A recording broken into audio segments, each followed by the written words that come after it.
Upacara hari ulang tahun ke-77 Republik Indonesia serentak dilakukan di seluruh Nusantara. Tak terkecuali masyarakat terisolir di 4 Pekon Kecamatan Bengkunat Kabupaten Pesisir Barat. Namun uniknya pelaksanaan pengibaran bendera merah putih di wilayah tertinggal itu dilakukan di tengah jalan berlumpur tempat di mana kendaraan masyarakat lalu lalang. Hal ini dilakukan warga setempat sebagai bentuk protes kepada pihak yang mempersulit pembangunan infrastruktur Waiharu. Karena akibat hal itu sejak 77 tahun kemerdekaan Indonesia mereka belum merasakan perlakuan layaknya masyarakat yang merdeka. Kegiatan pengibaran bendera pusaka ini diikuti oleh ratusan warga yang tergabung dari 4 Pekon terisolir dengan khidmat. Walaupun jalan layaknya Kubangan itu penuh dengan lumpur, namun antusiasme warga untuk mengikuti upacara sangat tinggi. Tetapi di balik semangat masyarakat memperingati kemerdekaan ini, mereka sangat mengharapkan belas kasih pemimpin bangsa untuk memberikan izin pembangunan infrastruktur jalan, listrik, dan kesehatan, serta pendidikan yang layak.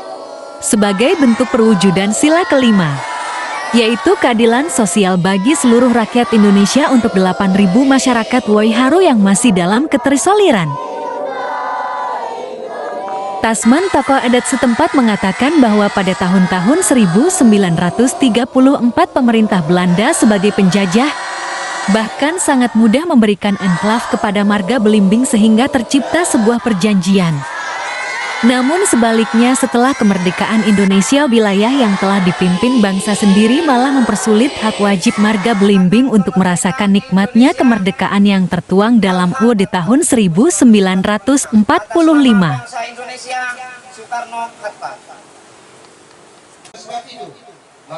Menurut Tasman, jika wilayah Waiharu masih tidak mendapatkan haknya untuk memperoleh infrastruktur yang layak oleh pihak terkait yang mempersulit pembangunan infrastruktur Waiharu, maka marga Belimbing yang berjumlah kurang lebih 8.000 jiwa akan memboikot pemilu 2024 dan melakukan golput serentak.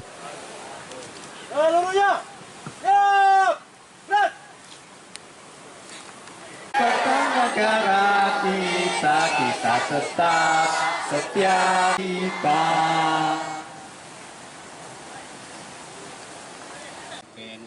Iyyaka na'budu wa iyyaka nasta'in ihdinas siratal mustaqim. Allahumma shalli wa sallim ala sayyidina Muhammad wa ala ali sayyidina.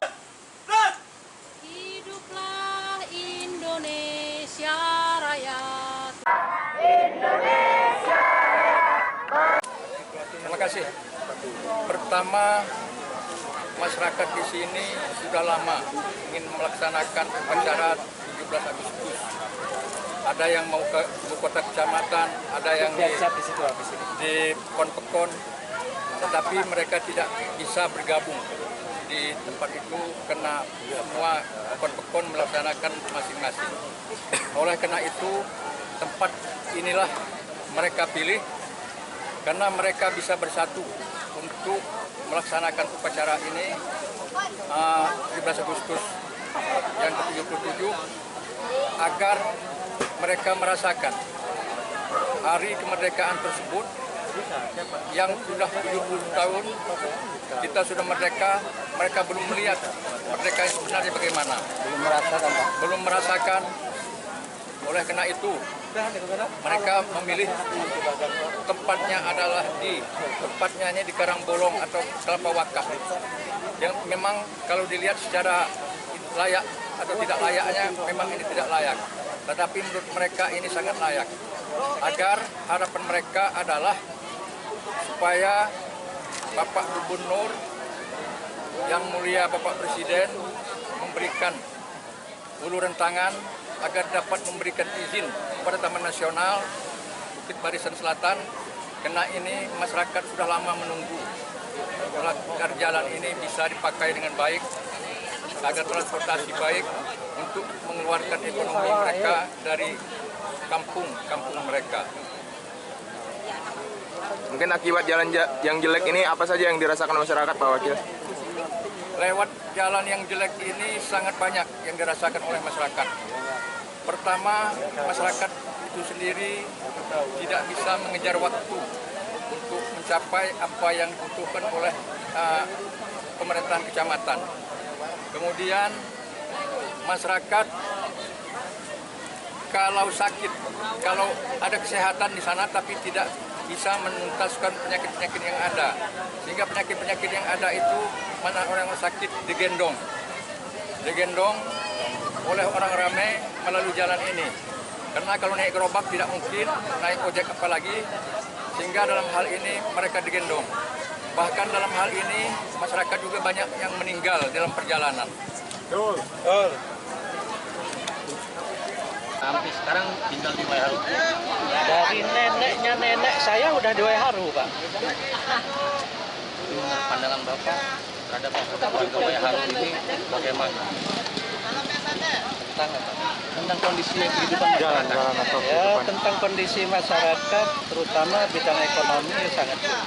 Ya bukan hanya ekonomi saja sih, karena jalan tidak ada. Jadi semua lini berpengaruh, dari ekonomi, dari pendidikan, dari kesehatan. Jalan ini nggak ada, apa sebabnya Pak? Kalau menurut orang-orang Pemda, Pak Bupati dan kata Pak Wakil Bupati tadi kan izin kendalanya. Karena ini Izin statusnya milik Balai Besar. Karena ini wilayah Taman Nasional Bukit Barisan Selatan. Cuman saya sebagai warga Waiharu kadang-kadang berpikir begini loh Pak. Dulu tahun 1934, nenek saya salah satu penanda tangan Inklap Marga Blimbing bersama almarhum Pak Sarip, bapaknya Pak Zulkarnain. Pada saat itu mereka berunding dengan Belanda 1934. Bisa ada kesepakatan adanya Inklap Marga Blimbing yang berbatasan dari Sungai Sarangawi sampai Sungai Menangan. Kenapa setelah merdeka berunding dengan bangsa sendiri, orang kita sendiri, kok nggak ada kesimpulan, nggak ada jalan keluar. Sementara kan Taman Nasional ini pada dasarnya tidak bisa dikurangi luasannya. Bagaimana kalau kita sepakati ditukar guling? Inklap Marga Blimbing kan luas, ambil berapa hektar? Dikonversi. Dikonversi. Iya, dikonversi Masa yang ya ini. nggak ada solusi gitu? Kita sudah bosen sih hidup di Waiharu ini Pak, dengan kondisi yang seperti itu. Cuman kami nggak bisa juga mau meninggalkan Waiharu. Karena dari nenek moyang kami sudah tinggal di sini. Gitu. Terus Pak, ini upaya nyata yang mungkin sudah dan akan dilakukan masyarakat itu seperti apa? Kalau upaya kita sudah berulang kali, kita gotong royong sudah pernah. Tetapi karena izin tidak ada di stop sama Taman Nasional. Sebenarnya ini kan kendalanya cuma izin. Kalau izinnya ada, gotong royong juga masyarakat bisa. Kalau memang izinnya ada, ya syukur-syukur kalau ada dianggarkan oleh pemerintah daerah. Kalau pemerintah kita lihat komitmennya jelas dan menganggarkan. Iya, betul. Terkait terkendala izin. Izin. Kami gotong royong aja mau, Pak. Ini masih belum keluar semua warga dari dalam. Kalau memang ada izinnya, tapi karena izinnya nggak ada, ya nggak ada juga yang mau. Nah, sekarang ini Pak, Ya, komitmen masyarakat kalau memang upaya dari Pemda itu berhasil, ya tetap sih yang namanya masyarakat ikut dengan pemerintahan setempat. Apa yang dianjurkan oleh Pamong daerah Dari pesisir barat, tetap diikuti. Coro yang bertugas Yuswanda dan Adi, Sanyus TV melaporkan. Lelah juga menunggu. Gitu.